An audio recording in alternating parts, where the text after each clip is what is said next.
to introduce to you a good friend of mine, Hans Meier. I met Hans a few years ago. He is a member of our local clubs, and Hans is an expert at selling scroll saw work at craft shows. So Hans, would you like to introduce yourself after I just did? No, like I said, I just like to do this. Was a hobby. I'm just still a hobbyist, and like I said, I like to sell it. And my wife was getting tired of it hanging around the house, so therefore she allowed me to sell it. So it's not a problem. Economy is a little tough right now, but it still sells. And a lot of times, what helps me is I bring my saw, so that makes a big difference when I sell. So. I'm going to ask you a couple of tips that you could share with somebody, with another person that's thinking about doing craft shows, if you don't mind. And the first thing that many people notice when you come to Hans' booth is his shirt. Well, that's my moniker. You go into Kmart, you go into Target, you go something, they wear a shirt. You go someplace, everybody comes back and says, "Oh, I know you. You wear that shirt." I know another fellow that wears a tie-dye T-shirt all the time. That's all he wears, and it makes a big difference. People, they may not remember the name. They know it. Oh, you're the same person with that shirt. You know, after a while, I got 2 or 3 of these. I had to get them while they lasted so I could have them. But it makes a big difference. The other thing is, if whatever you do, whether you do sewing or jewelry, scroll saw, whatever it is, if you can bring your items here and make them at the show, you won't make any inventory, but it will help your sales probably 25%. So you're saying noise draws in? Well, I don't know so much noise. It's the ability if you're making it, and then the people think, "Oh, they really make it." They're not buying it from China. They're not they're not importing, but they can physically knitting it or they're physically sewing it. And it makes all the difference in the world. And sometimes you may see later in the video, but I'm saying I could have 15 or 20 people standing in front of me watching me sew. Well, if I've stopped the crowd, and that's the big thing at a show, if you could stop the crowd and get them in front of your booth, they might see something they want to buy, and that's a big thing. And when I first started out, I used to put all these things and used to put them in Ziploc bags. Then I would take them out of the Ziploc bags and put them on the shelf. Then the kids would come in and scatter them all over the ground, and it would take me forever to put them back. So this saved me about 2 hours of takeout and up, down, putting them in shrink wrap, which makes it real easy. Now I've been accused, because they're shrink wrap, I buy it in Japan because it seems like China is the only one that uses shrink wrap. That's what a lady told me one time. And I noticed too, every one of these that you shrink wrap, you add your business card to the back, so people know where they purchased the. Well, they can also go out to my website and you might purchase something else. I mean, you give them, business cards are cheap. And the biggest thing right now is, like I said, about 80% of what I do are puzzles and that type of stuff. The other 20% are cutouts, like the crosses and things up here on the top. These, like I said, that's my biggest things. And then the other thing I do a lot of is what I call my 3D 2-in-1s. They'll get closer views of these later, but basically you got one image on one side, you got another image on the other side.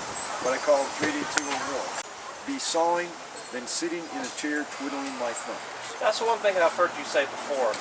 You get 5 times more sales by bringing your saw and actually doing the sawing than you do by sitting in the back of your booth in a chair, watching the people walk by. I don't know about anybody. If you just sit in the back of your booth, people don't want to come in.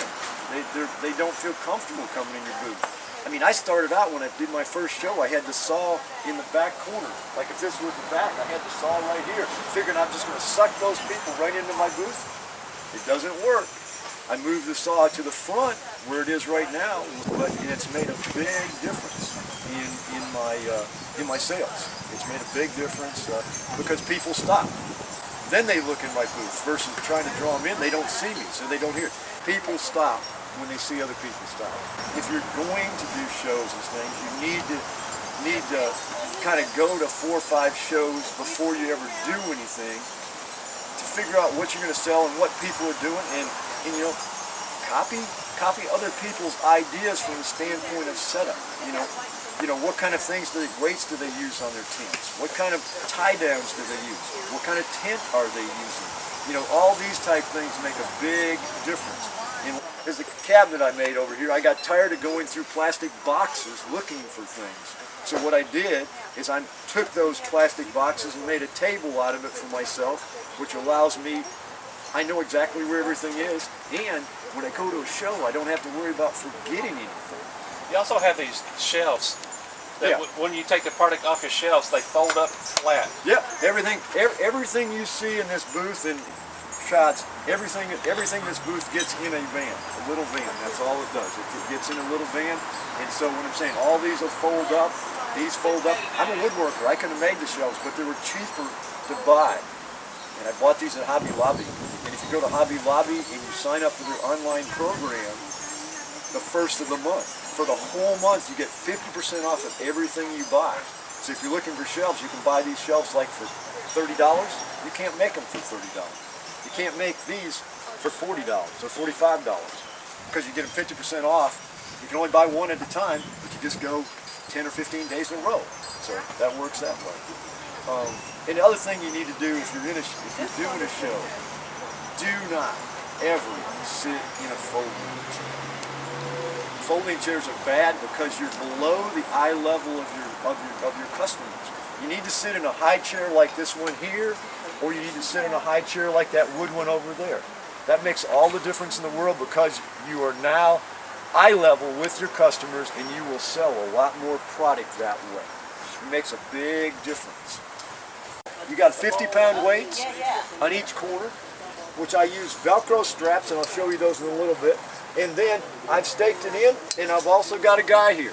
Now, I just came up with this principle. I use 2 spikes that are used for landscape timbers. I put one in at one angle, one in at the other angle, and then put my clip through the tube. The spikes can't separate, and if you think about it, I've got it in like this. It's not going to come out. It won't pull straight out, so that's nice. I do that in the corners. Used to use wire ties all the time. Now I use these Velcro straps, which I can hook around anything. They are so handy for doing anything. Like I use them for my weights here. The nice part about it is you just take them around the thing. In this case, if I want to, I can go through a loop. I can go through a loop here, and I can tie it back, and it's tight. The other thing that I really like is you'll notice my sign up here. This year I've been through 3 tornadoes in microburst, and you noticed in the thing there's magnets up in the corners. All those are rare earth magnets, and if you're a woodworker, you know exactly where you can get those from. But I'm saying what I do is I don't need metal. What I'm doing is putting a rare earth magnet on one side, a rare earth magnet on the other side, and well, you would think so, or they look because you know just like that. all of it, yeah. Now, here's your rare earth magnets. This is what they look like. And if people never used rare earth magnets, they're kind of interesting. Because there's your magnet. Here's a they jump like crazy. But here's a magnet here. If you look, I mean, they're strong magnets. And what I'm saying is they will go through wind gusts, and that makes a big difference when you're trying to do stuff. Is all they do now is you put one magnet on one side, one on the other side of the cloth. If I had, like right here, for instance, if I wanted to put a sign here, I put one magnet here, and I put the other magnet on the side of the cloth, and now it's up. I'm just going to show us a puzzle that he makes and gives away to help draw in the crowds. He gives away this puzzle mostly to the younger people, but adults like him also. Lawrence, why don't you show to the audience how to save $1,000 a season from electrical cost by spending money one time less than $100. Okay. Every time I used to go to a show, I would spend anywhere from $50 to $75 to get electricity. And sometimes it's okay, but sometimes it may be 300-400 feet you've got to run a cord. And if you run across any pavement, you've got to cover it. So I was able to come up with a scheme with some help. Carl helped me. I looked at it. What I did, if you look down here, what I did is I bought a marine battery. It needs to be a marine battery because you need a lot of storage. Now you could use a car battery, but I use a marine battery. and then I use a converter. And the converter is the most important thing. Everybody probably says, well, I got a converter at home, but they've got a converter that will recharge their computers or their cell phones or those type items, and that's fine for recharging a battery. But for doing this kind of work, you need what's called a continuous converter. It needs to continuously produce the electricity, because when I plug mine into those other ones that do the cell phones, my saw would go because it's not continuous current. But you can do this, and what's funny is I was worried when I first started doing this, but I now can do about 18 hours of continuous sawing.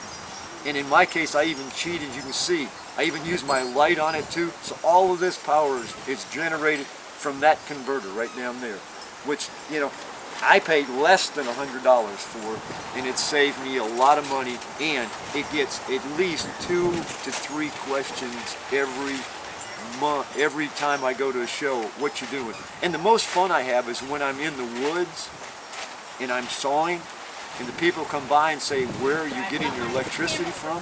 I said, well, yeah, electric bush. You don't have electric bush in your place? And they walk another 10 feet, and then they turn around and look at me. Very funny. But it's always fun.